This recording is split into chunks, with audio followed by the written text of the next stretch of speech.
Hey, what's up? This is Antonio. Welcome back to my channel. And who's ready for some fighting words? In this video, I want to continue with my Naoya Inoue matchup series. I've already done Brandon Figueroa.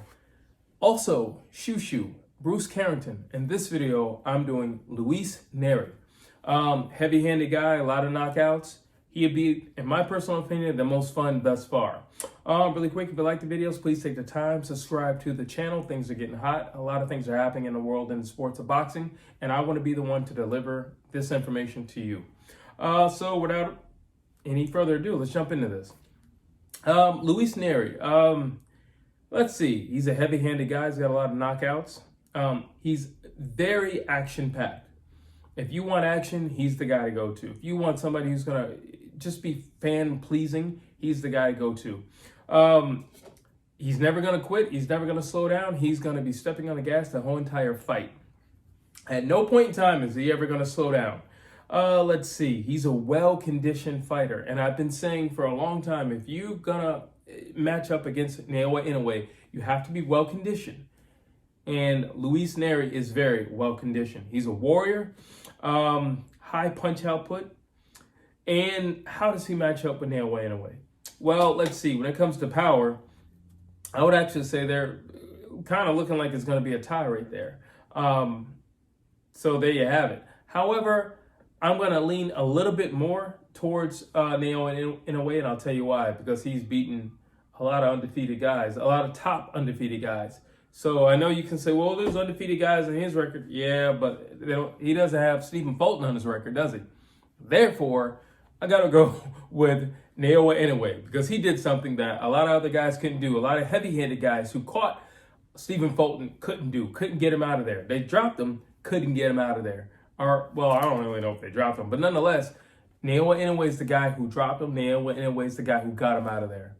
And a lot of people were saying, you know what, this is his cap. He can't get past Stephen Fulton. Wrong. He more than got past Stephen Fulton. He demolished Stephen Fulton. So there you go. Speed. Who's the faster fighter? So this is interesting because both of them are pretty fast, but I think Naoya Inoue does have better instincts. And if you ask me which one I would rather have, would I just have blatant speed or would I have natural instincts? I think I would just take the natural instincts personally, because if you know how to fight and you just have natural instincts, you're gonna be very difficult for anybody. I don't care who you are. You know, you can have somebody who's fast, but if you want to deal with speed, all you got to do, number one, use your jab and be consistent. If you want to deal with somebody with speed, but when it comes to instincts, that's something you can't train for. That's something you can't plan for or anything like that. Because when I talk about instincts, I'm talking about somebody who can maneuver at a moment's notice, somebody who can be off balance and still manage to throw off a shot. A perfect example of somebody with not just natural instincts is Floyd Mayweather or Terrence Bud Crawford, Prince Nassim Hamed, just guys with Josh Kelly, you know, guys who just have great instincts in there. Roy Jones Jr., Pernell Whitaker, I could go on and on with this, but guys who just have great natural instincts. And I think Inoue falls into that category, that column of natural instinct type fighters. Mental toughness. I think they're both extremely tough. However, I'm still going to give it to Naoya Inoue, and I'll tell you why. He is twice undisputed champ. That's not an easy ladder to climb, people. That's not an easy ladder to climb. And that's the reason why I'm going to give it to him, because it's not an easy ladder to climb. It's one thing if you get a belt. That's awesome. Something else if you unify. That's even better. But when you are undisputed, you're the king, you're the man, you're saying something. When you go up in weight and you do it all over again, you're really saying something, whether you like it or not. Now you go into territory where we're saying where you're one in a lifetime once you start doing things like that. So I got to give it to Naoya Inoue because it takes mental toughness to get your eyes on that and to keep pursuing towards that. Plus, to go up in weight, you got to be mentally tough. You knowing I'm the smaller guy. I might not hit as hard as these big guys, or I might not be as durable as these big guys. You know, now it might take 3-4 punches to get a guy down when it used to take 1 or 2. You know, and you have to be mentally tough to go through that fight or go through that gauntlet. And for that reason, I got to go with Naoya Inoue. Let's see, versatility.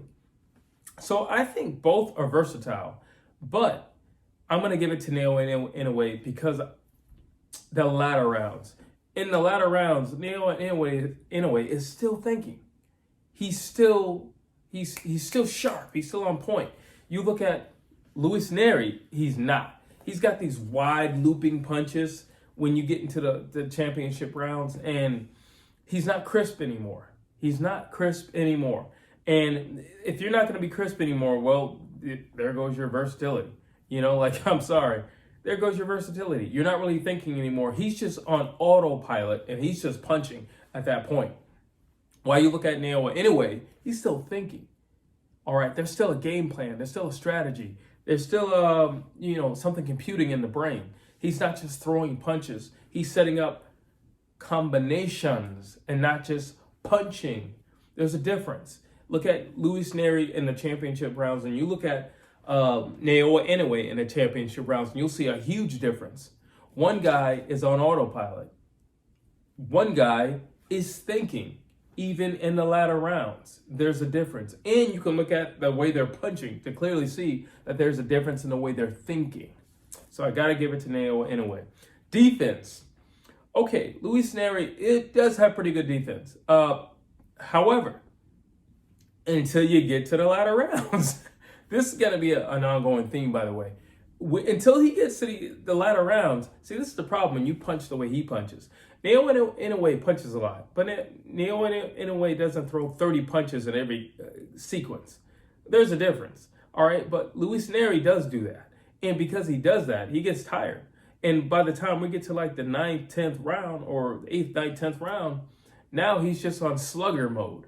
And when you hit slugger mode, you look like a slugger and you act like a slugger. Sluggers don't move their feet a whole lot. Sluggers don't protect their chin a whole lot. They don't tuck their chin a whole lot. Their head is sitting up straight, and they're just kind of winging things. Yeah. So when I look at defense, yeah, I think Luis Nery has really sharp defense, actually. His legs and his upper body, his mobility, his understanding of the ring and how to use it, I think he has great understanding of defense early in the fight. But during latter rounds, no, I'm sorry. You look at Naoya Inoue, he's still thinking. He's still maneuvering properly. Okay, look at his footwork. Look at that back leg, how it's up, how it's ready to spring, how he can either go this way, this way, this way, this way. He's always thinking. He's always thinking in terms of his maneuvering. He's always thinking in terms of his defense. All right, he pauses. He can post guys up. He can do a lot of things. I'm not knocking Luis Nery because he does a lot of things as well, including the shoulder roll. He actually does it extremely well. But the problem is he gets sloppy from round 8 on out. That's the problem, and that's why I'm going to give this one to Naoya Inoue. Let's see, cardio. I might actually give this to Luis Nery because the dude got some cardio. The dude can go and go and go. I mean, he's like Manny Pacquiao on steroids. This dude can go. Like, when it comes to throwing punches and punches and punches, and I've always said, anybody who's going to be competitive against Inoue has to have a high punch output. And, well, this is the guy. And on top of that, he hits really hard. And I think this would be a war. I do think this would turn into a war. So here's 2 ways this can go.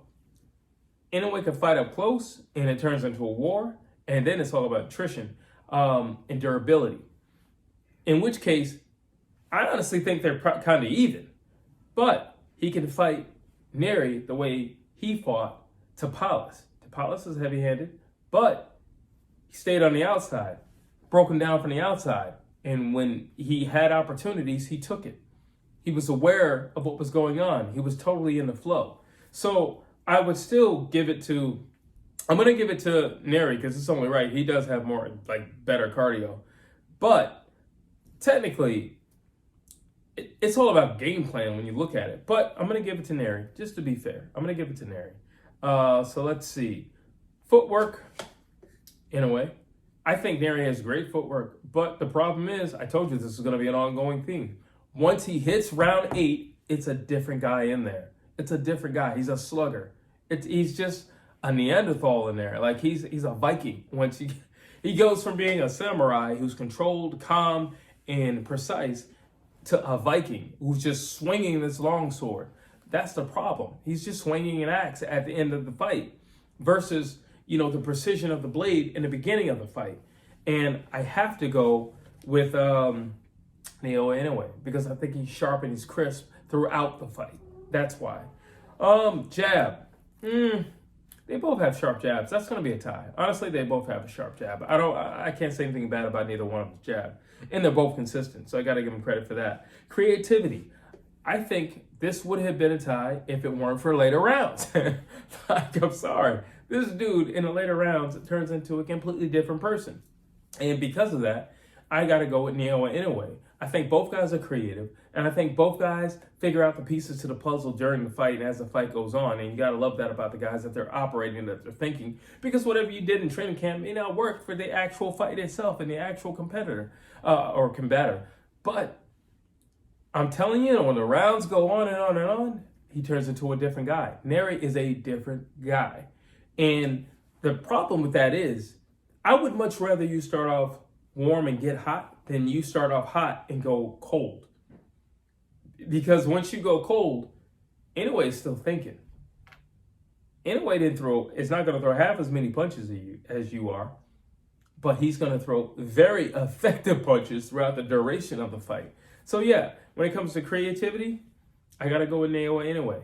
I think Nery is a creative guy, but he's only creative in the first half of the fight, or the first 60%, 70% of the fight. Let's see. Punch output. Luis Nery, hands down.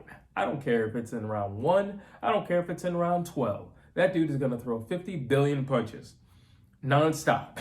Like, non-stop. I honestly think they have 5-hour energy in that corner when he's sipping some water. Because that dude's going, non-stop. Let's see. Body work. Nery's got good body shots. He has this looping shovel hook, and I don't even know how you do a looping shovel hook, but he does it, and he does it very effectively, and he does it weirdly when he's either angling off or he's backing away, and he uses it as a counter shot, and it's very effective. I've seen guys buckle over just from the impact of that, mostly because they're coming forward and he's pulling away. But it's a very effective shot. The only problem with that is I don't think he's a sustained body attacker. While you look at Naoya Inoue, he's a sustained body attacker. If it's working, he's a smart one. If it's working, continue doing it. A lot of guys, if it's working, it's just working. If it's working around 2, they'll just abandon it around 3, 4, and 5, and then pick it up around 7. Anyway, if it's working, he's going to continue to do it until it's no longer working for him. That's smarts. Ring generalship. Durability. I'm going to give this one a no, because it's got a loss. So no, I'm going with Naoya Inoue. I was going to say it was going to be a tie because, Nery does kind of fight in the fire. So you kind of have to, that's the argument that I would make. But because he has a loss, and the way he had his loss, I can't give it to him. I got to give it to Naoya Inoue because he has had wars in the ring, and he survived through the wars. So it's not like he's impervious to getting hit. It's not like he's never been hit hard before. It's that he survived from getting hit hard. And he maintained, and he pressed forward, and he won. And I'm sorry, you got to give it to the guy who has no losses. You got to give it to the guy who's undisputed champ for the second time in a row, mind you. Got to give it to that guy. Danger. You already know this is my favorite category. Who's more dangerous? This is tough because I think instead of power, this would boil down to mental capacity and technique versus power, because both of the guys have power. But like I said, it was an ongoing theme. Nery gets sloppy, really sloppy, drunken sloppy during the end of a fight. While you look at Naoya Inoue, I'm not saying he's crisp as a bird, but he's a whole lot more crisp than Luis Nery. I'll tell you that.